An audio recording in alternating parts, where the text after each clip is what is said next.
일단 저희가 알아서 다 할 거니까 너무 걱정하지 마세요라는 식으로 하면서 계약을 빨리 유도하는 업체들 같은 경우에는 한 번 정도 꼼꼼히 좀 체크하시는 게 맞다고 봅니다.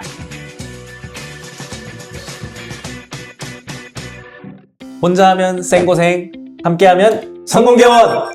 성공닥터는 원장님들의 성공적인 개원을 돕습니다. 안녕하세요. 병의원 개원을 준비하시는 원장님들께 꼭 필요한 정보를 전달해드리는 병의원 인테리어 A to Z 시간입니다. 오늘도 병의원 전문 인테리어 디자인 도도의 김주현 대표님과 함께 이야기를 나눠보겠습니다. 대표님, 요즘 개원을 준비하시는 원장님들을 만나보면 인테리어에 대한 관심이 정말 높아진 것 같아요. 하지만 막상 공사를 시작하려고 하면 어떤 순서로 진행해야 되는지, 또 어떤 부분을 확인해야 하는지 어려워하시는 분들이 많으신데요. 오늘부터 병의원 인테리어의 전체 공정을 순서대로 살펴보면서 원장님들께 꼭 필요한 내용을 하나씩 쉽게 설명해 주시면 좋을 것 같습니다. 네, 맞습니다. 병의원을 개원하려면 원장님께서 가장 먼저 입지를 선정하시고요. 그 다음에 제일 먼저 상담받는 업체가 바로 인테리어 업체라고 보시면 됩니다. 예전에는 디자인만 중요하게 생각을 하셨다면 요즘은 이제 원장님들이 병원의 컨셉이라든지 원장님들의 개성을 잘 반영했는지 내지는 견적은 합리적인지 계약 내용대로 공사는 잘 진행되고 있는지 그리고 공사 후에 하자 관리가 잘 되고 있는지 등 꼼꼼하게 원장님들이 체크하시는 경우가 정말 많습니다.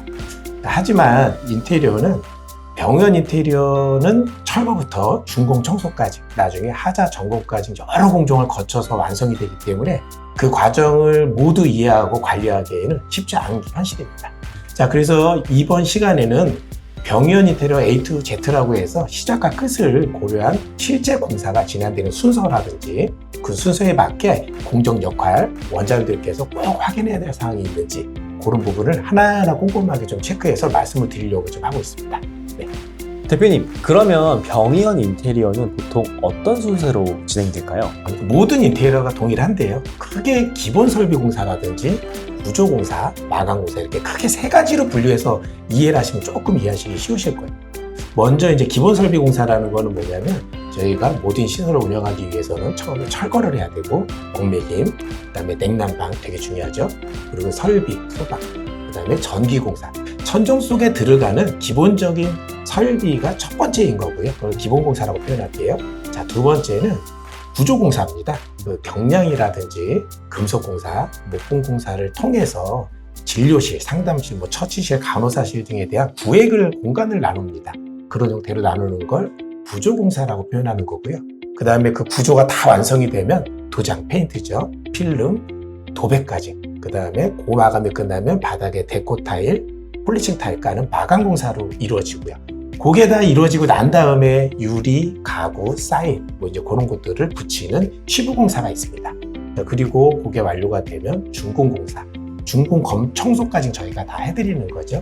그렇게 완료가 되는 큰 세 가지 파트로 나눠서 원장님들이 좀 끊어서 좀 이해를 하시면 좀 쉽지 않을까 싶어요. 그래서 오늘은 그 내용 중에 제일 먼저 철거 공사에 관련된 부분을 원장님께 좀 자세하게 설명을 좀 드리려고 준비했습니다. 네. 대표님, 철거 공사는 인테리어 업체에 함께 맡기기도 하는데 비용을 조금이라도 절약하기 위해 원장님께서 직접 철거 업체를 선정하시는 경우도 있잖아요. 네네. 이럴 때 특히 주의해야 할 점이 무엇인가요? 네, 맞습니다. 신축 건물이나 그전 임차인이 나갈 때 원상복구 공사라고 해서 철거를 다 해놓은 경우가 있어요. 신축 건물 같은 경우에는 그런 경우에 이제 거의 철거가 없거나 간단하게 끝나는 현장도 있습니다. 근데 이제 원장님들이 반면에 그 계약 조건에서 기존 시설을 그대로 놔둔 거를 인수를 하거나 양도양수를 해서 새로 이제 신규로 철거하는 경우도 종종 있으시거든요. 그럴 경우에는 면적 대비 요즘 철거 비용도 많이 올랐어요. 그래서 금액이 적지 않기 때문에 저희한테 의뢰를 해서 견적을 드리는 경우도 있지만 원장님께서 직접 알아보시는 경우도 종종 생기십니다. 근데 이제 원장님들은 전문가가 아니다 보니까 실질적으로는 현장에 가보면 그 변수가 되게 많이 있어요. 그래서 이제 그런 부분 때문에 원장님들이 생각하지 않은 비용들이 많이 반출될 수가 있거든요. 그래서 이제 그런 경우는 뭐냐면 건물마다 철거 공사를 할 때에 대한 소음 문제 때문에 규정 시간을 정해주는 건물도 있고요. 그다음에 폐기물 반출, 엘리베이터를 사용해야 된다 할 때 다른 임차인들의 피해를 주지 않기 위해서 그런 규정도 좀 있을 수 있고요. 그런 부분이 많이 있기 때문에 원장님들이 그냥 단순하게 눈에 보이는 철거 비용만 받으셨다가는 문제가 발생될 수 있습니다. 그래서 항상 철거는 공사의 첫 단추이기 때문에 성공적인 병원 인테리어를 하려면 원장님께서 준비하실 때 충분히 그거를 고려해서 받으시는 게 좋을 것 같습니다. 그렇다면 철거 공사에서 가장 많이 발생하는 문제는 무엇인가요? 조금 전에도 이제 말씀드렸지만 첫 번째로 건물 관리 규정입니다. 그 건물이 저희만 들어가 있는 게 아니라 학원이라든지 오피스, 뭐 이제 간혹가다 뭐 오피스텔처럼 해서 그 주거를 하시는 분들도 있으시거든요. 그럴 경우에 저희가 철거를 하게 되면 소음이 좀 발생이 됩니다. 그래서 건물 쪽에서 예를 들어 아침 9시 전에는 하지 마라, 뭐 5시 이후는 하지 마라. 이제 그렇게 되면 시간적인 규정이 좀 있을 수 있고요. 자, 그렇게 되면 일반 철거 같은 경우에는 8시부터 5시까지는 고려해서 왔는데 앞으로 1시간, 뒤로 1시간 공사를 못하게 되면 당연히 인건비에 대한 부분이 많이 발생이 되겠죠. 그래서 그 부분을 해소하기 위해서 이제 원장님께 추가 비용을 요청한다거나 시간을 좀 늘려달라. 이제 그런 경우도 있습니다. 자, 두 번째.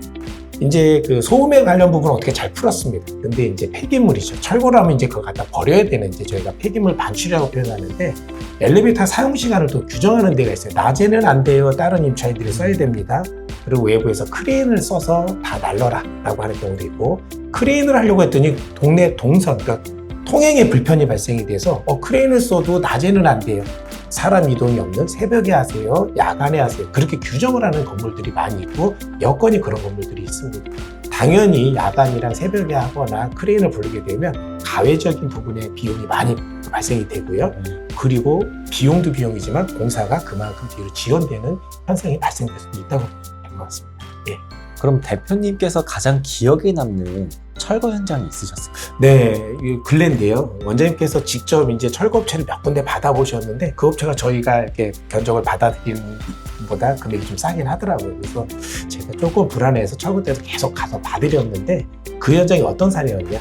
예, 이제 그 천정이라든지 벽체, 이제 바닥, 이제 눈에 보이는 것만 원장님 견적을 받으신 거예요. 근데 철거를 딱 시작을 할 때 바닥을 이렇게 딱 뜯었어요. 네, 바닥을 딱 뜯었는데 전 임차인들이 그 퇴거를 하면서 철거를 해야 되거나 내지는 신규로 들어와서 철거를 하고 바닥을 깔아야 되는데 비용이 자꾸 들어가잖아요. 그래서 그에다가 자꾸 더 시공을 하게 됩니다.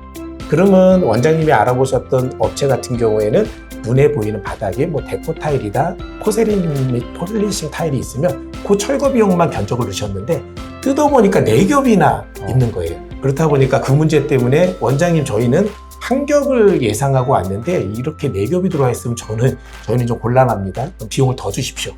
예, 그리고 시간도 하나가 까는 게 아니라 4개를 다 까야 되기 때문에 시간 같은 경우도 2, 3일 더 주셔야 됩니다. 라고 하면서 발생됐던 사례가 좀 있어요. 그러니까 결국에는 원장님께서는 싸게 하려고 하셨는데 실질적으로 공사를 다 하고 나니까 저희가 대려 제안해드렸던 금액보다 더 비싸게 나온 거죠. 그렇다면 원장님들께서 업체를 선정할 때 꼭 확인해야 될 게 있다면 무엇일까요? 네, 그거 되게 중요한 얘기 같아요. 그러니까 저는 원장님께 그렇게 말씀을 드려요.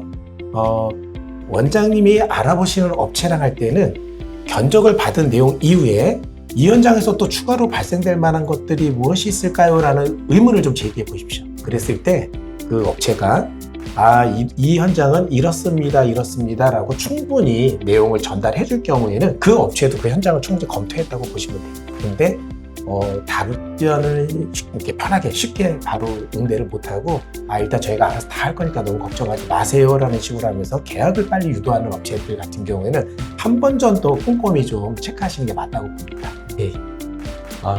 오늘 내용이 정말 많았는데요. 오늘 내용을 한 문장으로 정리해 주신다면 어떤 게 있을까요? 그러니까 일반도 다 그래요. 원장님만이 아니라 일반적으로 다 그런데 철거를 그냥 단순히 부시는 공사라고 생각하시는 분들이 되게 많이 있으시거든요. 근데 그렇지 않습니다. 성공적인 병원 인테리어를 하기 위한 가장 중요한 첫 번째 준비 과정이에요. 예. 오늘은 병의원 인테리어에서 첫 번째 공정인 철거 공사에 대해서 알아봤습니다. 다음 시간에는 공사의 기준이 되는 먹매김과 냉난방 공사에 대해서 이야기 나눠보도록 하겠습니다. 오늘도 함께 해주셔서 감사합니다. 네, 감사합니다.